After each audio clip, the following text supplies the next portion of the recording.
예뻐 보일 때가 아니라 지우고 싶어졌을 때 어떤 일이 생기느냐. 의사로서 설명하는 게 아니라 직접 그 이후를 본 사람의 기준으로 말씀드릴게요. 요즘 예뻐지려고 반영구 시술했다가 나중에 저한테 와서 제일 많이 하는 말이 이거예요. 그때 왜 말려주는 사람이 없었을까요? 제가 그 사람이 되어주기 위해서 이번 영상을 촬영하게 됐습니다. 안녕하세요. 예뻐지는데 진심인 여의사 닥터 베베입니다. 오늘은 오버립 타투, 살색 피부 타투, 애교살 문신, 그리고 샵에서 하는 문신 제거까지 요즘 가장 많이 하는 반영구 시술들에 대해서 이야기해 보려고 합니다. 이 영상의 기준은 하나예요. 예뻐 보일 때가 아니라 지우고 싶어졌을 때 어떤 일이 생기느냐. 의사로서 설명하는 게 아니라 직접 그 이후를 본 사람의 기준으로 말씀드릴게요. 원장님, 요즘 인스타에서 오버립 타투가 되게 핫하더라고요. 보면 너무 예쁘고 편할 것 같고 하고 싶다는 생각이 드는데 원장님은 오버립 타투에 대해서 어떻게 생각하세요? 이렇게 느끼시는 거 정말 자연스러워요. 요즘 인스타 보면 입술 라인도 되게 또렷하고 화장 안 해도 예뻐 보이니까 하고 싶어지는 게 당연하죠. 근데 입술 필러는 부담스럽고 오버립 타투는 한 번 해두면 편할 것 같아서 먼저 고민하시는 분들이 정말 많거든요. 다만 여기서 꼭 짚고 가야 할 게 있어요. 오버립 타투와 입술 필러는 같은 목적처럼 보이지만 사실은 역할이 전혀 다릅니다. 입술 필러는 입술의 구조와 볼륨 자체를 바꾸는 시술이고 오버립 타투는 색으로 윤곽을 강조하는 시술이에요. 그래서 저는 둘 중 하나만 선택해야 한다면 항상 구조를 먼저 봅니다. 겉으로 예뻐 보이는 것보다 안쪽 그 구조가 더 중요하거든요.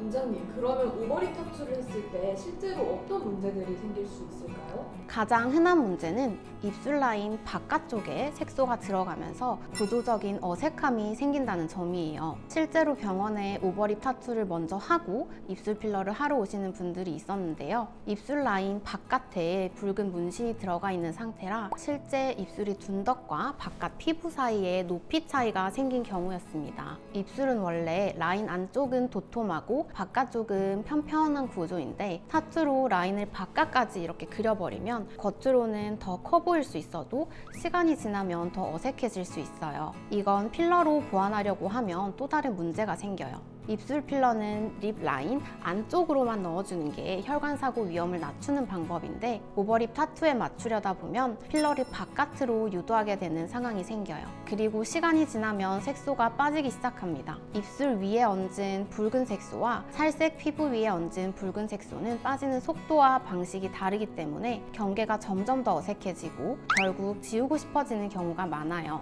문제는 붉은색 타투는 제거도 쉽지 않다는 거예요. 한 번에 빠지지 않고 여러 차례 레이저 치료가 필요하고 비용과 통증 부담도 엄청 커져요.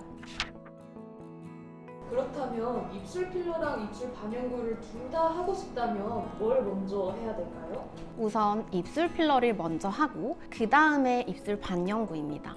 이건 유행이나 취향의 문제가 아니라 안정과 구조의 문제예요. 입술 필러로 입술 모양, 비대칭, 볼륨을 먼저 정리한 다음에 그 이후에 필요하다면 립라인 안쪽으로 반영구 타투를 하는 건 나중에 필러를 다시 하든 타투를 다시 하든 전혀 문제가 되지 않습니다. 필러는 자연스럽게 녹을 거고 색소도 시간이 지나면서 옅어질 뿐 이전 시술이 다음 선택을 막지 않아요. 반대로 오버립 타투를 먼저 해버리면 그 타투 라인이 계속 기준점이 되면서 필러, 제거, 재시술까지 선택지가 점점 줄어들게 됩니다. 그래서 딱 정리하면 이겁니다. 입술 필러 먼저, 그 다음 립라인 안쪽으로 반영구, 이 순서 하나로 몇 년 뒤 입술 상태가 완전히 달라집니다. 중간도 짧아 보이기에 꽂힌 애교살이잖아요. 요즘 애교살 메이크업이 되게 핫한데 애교살 반영구도 있더라고요. 의사가 보는 입장에서 애교살 반영구는 어떤가요? 이 질문 정말 많이 받아요. 애교살이 있으면 눈도 확 커 보이고 중안부도 짧아 보이는 효과가 있어서 요즘 관심 갖는 분들이 많으시죠. 근데 의사 입장에서 보면 애교살 반영구는 상당히 신중해야 하는 선택이에요. 애교살은요, 가만히 있을 때보다 웃을 때 자연스럽게 생겨야 예쁜 구조예요. 근육의 움직임에 따라 생겼다 사라지는 게 애교살의 핵심이에요. 그런데 반영구 문신은 그림자를 이렇게 고정시켜버리는 시술이에요. 그래서 표정이 바뀔 때마다 어색해 보이기 시작합니다. 특히 시간이 지나면 문제가 더 생기는데요. 나이가 들수록 눈 밑 피부는 얇아지고 꺼짐이나 잔주름이 생기기 쉬운데 이 상태에서 애교살 문신이 남아있으면 애교살이 아니라 그냥 다크서클처럼 보이는 경우가 정말 많아요. 처음에는 또렷해 보여서 만족하다가 몇 년 뒤에는 오히려 눈밑이 더 피곤해 보인다고 후회하는 분들 현장에서 정말 많이 봤습니다. 그래서 애교살은 그리는 메이크업이나 필요한 경우 일시적인 시술로 접근하는 게 맞지 반영구로 확 고정하는 건 의사 입장에서는 추천하기가 어렵습니다. 원장님, 그러면 피부톤을 밝히기 위해서 파운데이션 타투 같은 것도 봤는데 저도 조금 혹하긴 하던데 이게 진짜 효과가 있을까요?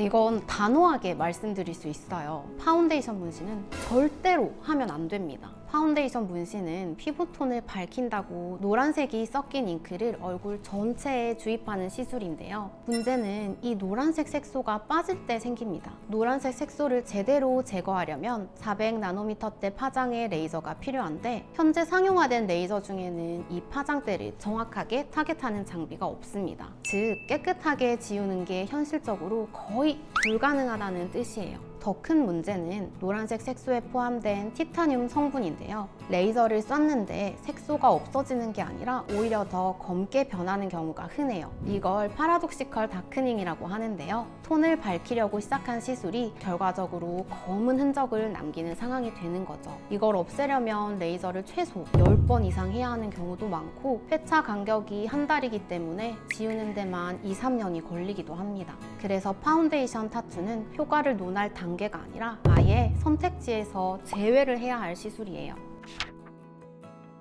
원장님, 그러면 애교살 문신이나 쉐딩 문신처럼 살색 타투라고 불리는 시술들은 전반적으로 어떨까요? 애교살 문신, 코 쉐딩, 얼굴 쉐딩처럼 흰 피부 위에 검은색이나 갈색 색소를 넣는 경우가 있는데요. 이 문신들의 공통점은 하나예요. 빠질 때 절대 예쁘게 빠지지 않습니다. 색이 한 번에 옅어지는 게 아니라 얼룩덜룩하게 빠지고 좌우 색 빠짐이 다르게 나타나는 경우도 많아요. 문신사의 실수로 처음부터 좌우 비대칭이 생기는 경우도 적지 않습니다. 처음에는 괜찮아 보여도 이게 빠지는 과정에서 결국 지우고 싶어지는 경우가 훨씬 많은데요. 근데 지우는 과정도 순탄하지가 않습니다. 레이저 치료 중에 피부 결이 변하거나 색소 침착이 남거나 오히려 색이 더 짙어지는 경우도 있어요. 옅어지더라도 희미한 색소가 남아서 피부톤이 균일하지 못해지는 경우도 많고요.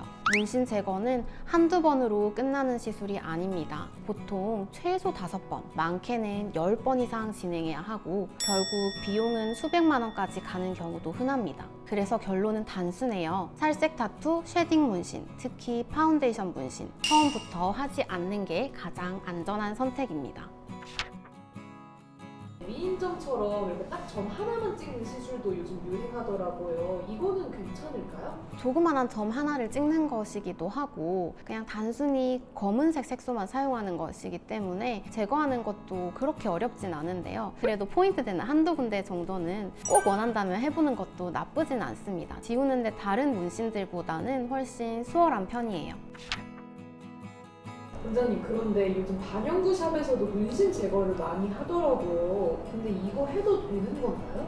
반영구 샵에서 하는 문신 제거, 이건 단순히 의사 영역을 침범해서 하지 말라는 문제가 아니에요. 의학적으로 봤을 때 위험할 수밖에 없는 구조이기 때문에 절대 하면 안 되는 거예요. 피부과에서 문신 제거를 할 때는 거의 무조건 피코 레이저를 사용합니다. 이게 현재 문신 제거의 골드 스탠다드로 통하고 있어요. 피코 레이저는 레이저 에너지가 조사되는 시간이 피코초 단위로 굉장히 짧습니다. 현재 출시된 레이저 중 가장 짧은 조사 시간이에요. 이게 왜 중요하냐면 문신 색소는 진피층 안에 있기 때문에 어느 정도 강한 에너지가 필요한데요. 문신만 없어지는 게 아니라 피부가 같이 손상됩니다. 그래서 요즘은 이 조사 시간을 극단적으로 짧게 하면서 강한 에너지를 순간적으로 쏴서 문신 입자만 잘게 부수고 주변 피부 조직 손상은 최소화하는 피코 레이저를 사용하는 거예요. 문제는 여기서부터인데요. 피코 레이저는 기계 자체에 들어가는 기술력이 굉장히 높고 그래서 장비 가격도 상당히 비쌀 수밖에 없어요. 그럼 반영구 샵에 있는 몇백만 원짜리 레이저가 과연 피코 레이저일까요? 그럴 리가 없습니다. 대부분은 의료기기로 허가도 받지 않은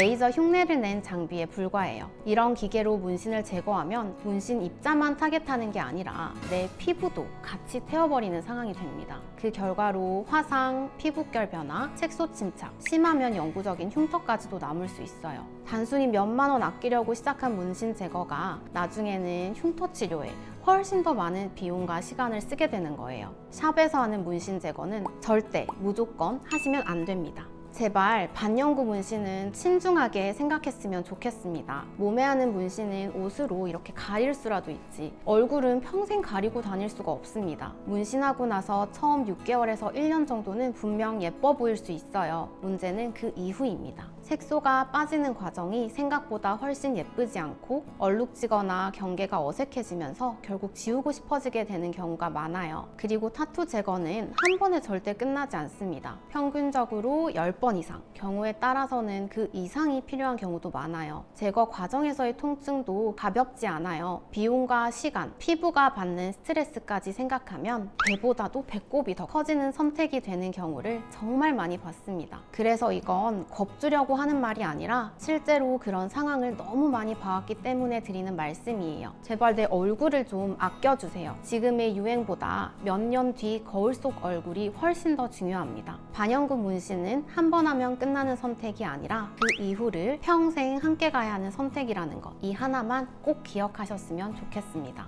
지금까지 예뻐지는데 진심인 여의사 닥터 베베였습니다. 구독과 좋아요, 알림 설정은 더 좋은 콘텐츠를 촬영하는 데 큰 힘이 됩니다. 다음에 더 좋은 미용 지식으로 돌아오겠습니다.